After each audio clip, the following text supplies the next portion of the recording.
সরকার সরকারের জায়গায় রয়েছে, নির্বাচন কমিশন নির্বাচন কমিশনের জায়গায় রয়েছে। সাফার করছে সাধারণ জনগণ, তারা ভীত সন্ত্রস্ত, তাদের নাম বাদ যাচ্ছে, তাদের লাইনে দাঁড়াতে হচ্ছে। আসলে পুরো বিষয়টাই হচ্ছে মানুষকে নির্যাতন।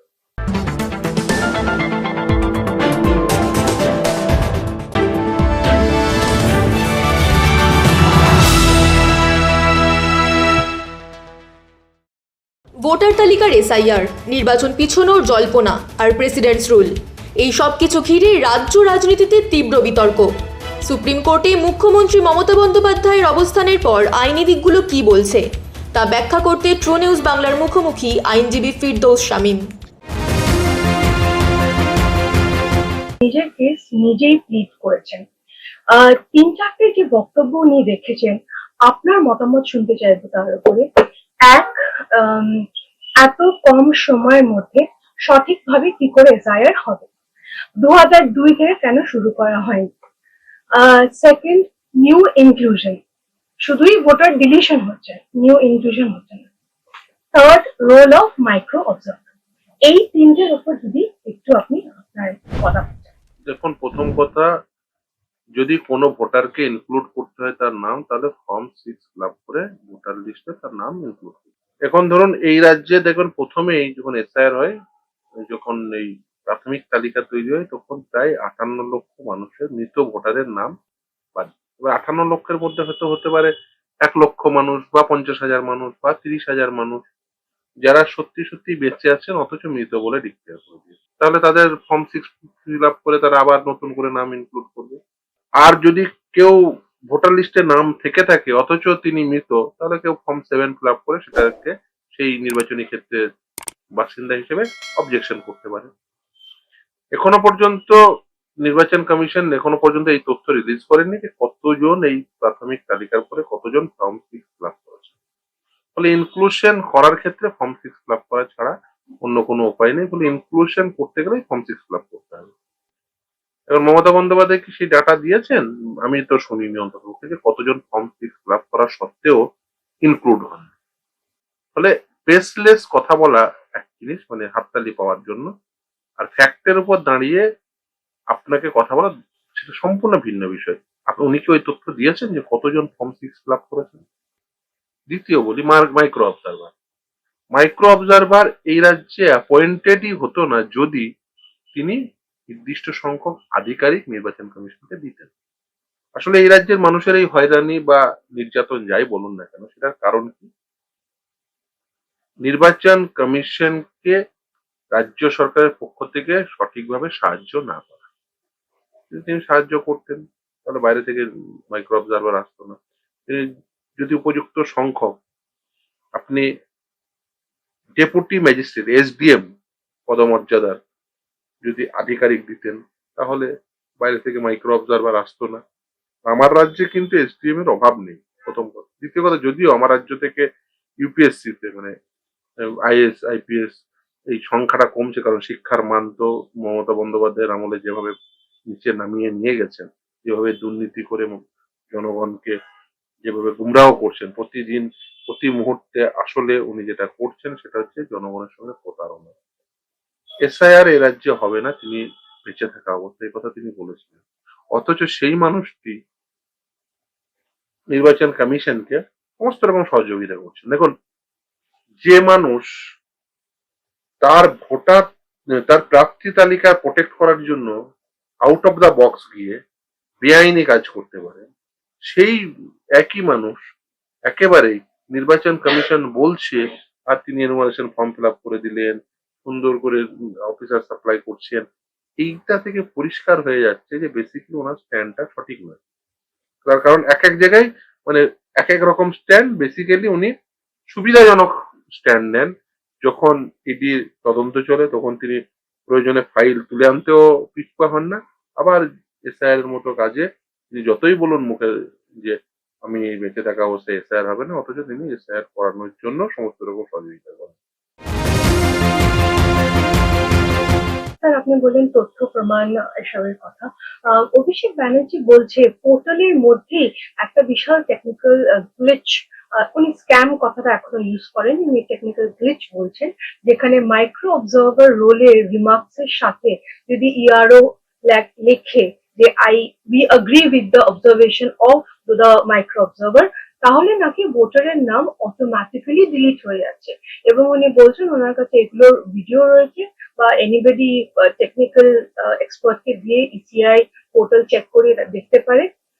তাহলে এটা একটা বিগ স্ক্যাম যদি সত্যি এটা হয়। এবং উনি বলছেন যে কোর্টে এটা ভিডিও আজকে অবভিয়াসলি প্রমাণ দেয়নি, কিন্তু উনি বলছেন যে ওনার কাছে আছে এবং উনি সেটা কোর্টে পেশ করবেন।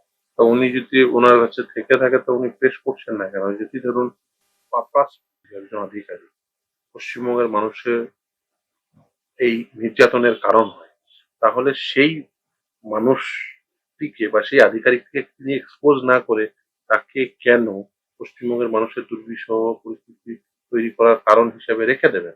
আমি তো এটাই বুঝতে পারছি না। ওনার তো ইমিডিয়েট এটা দেবো, এটা মানে সংবাদ মাধ্যমের সামনে না বলে ওনার তো উচিত লিগাল স্টেপ নেওয়া।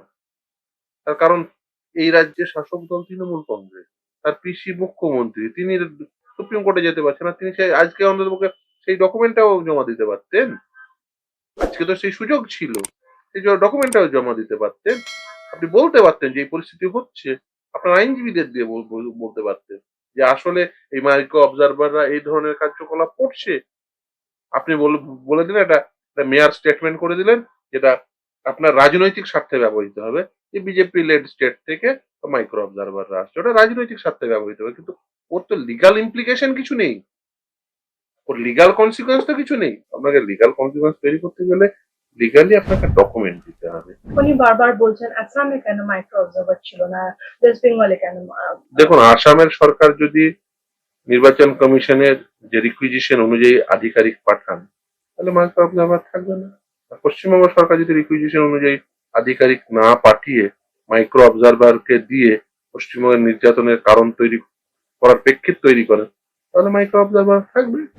দিল্লি যাওয়ার আগে উনি এসআইআর নিয়ে ইসি কে 6 বার চিঠি লিখেছেন বলে উনি বলছেন, কিন্তু কোনো অ্যাকনলেজমেন্টও পাইনি। আপনার মধ্যে কি এটা খুব কনস্টিটিউশনাল বিহেভিয়ার হলো? ইসির পক্ষ থেকেও একটা প্রদেশের মুখ্যমন্ত্রী যদি চিঠি লিখে থাকে, তার অ্যাটলিস্ট একটা অ্যাকনলেজমেন্ট একটা বডি দেওয়া উচিত। দেখুন, এটা তো আপনি বললেন, এটা কার্টেসির কথা বললেন, কিন্তু আমি যদি তার বাইরে একটু গিয়ে আমি যদি এটা বলি যে বেসিক্যালি বিষয়টা শুধুমাত্র সৌজন্যতার নয়, বিষয়টা লিগালিও।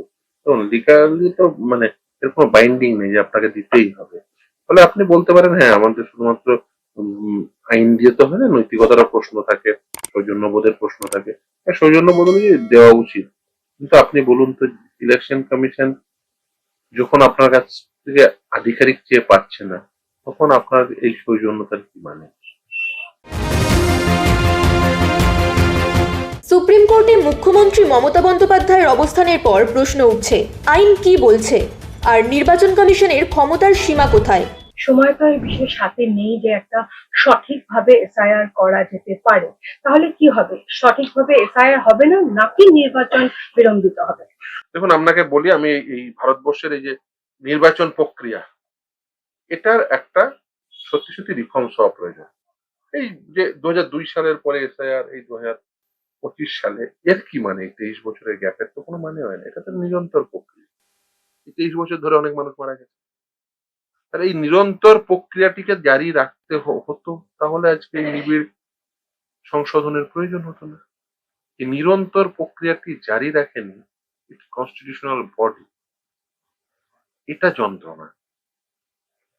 এসআইআর এর প্রয়োজনই হয় না। হ্যাঁ, এসআইআর কিছু সময় করতে হয়, কিসের জন্য? ধরুন, একটা প্যাসেজ অফ টাইমের পরে দেখা গেল যে সত্যি সত্যি বেশ কিছু ল্যাকোনা বা ল্যাচেস রয়েছে।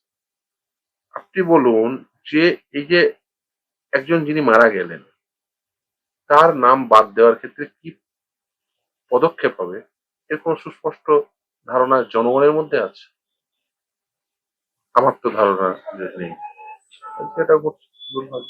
2002 এর পরে বাংলায় তো এসআইআর হয়নি, সেটা যখন ইসি দেখলো তখন 2024-এ যখন জেনারেল ইলেকশন হলো, তারপরেও তো এসআইআর প্রসেসটা শুরু করতে পারলো। উচিত ছিল, উচিত 1.5 ছিল। বছর তো টাইম পেতো এসআইআর করার। একদম এক্স্যাক্টলি, আপনি ঠিকই বলেছেন। সেটা হলে তো আজকে এই পরিস্থিতিটা তৈরি হতো না।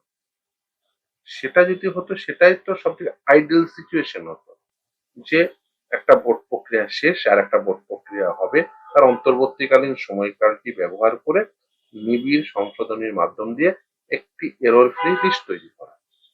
এটা হলো না। এর জন্য দায়ী কিন্তু নির্বাচন কমিশন, তারা কিন্তু দায় এড়িয়ে যেতে পারেন না।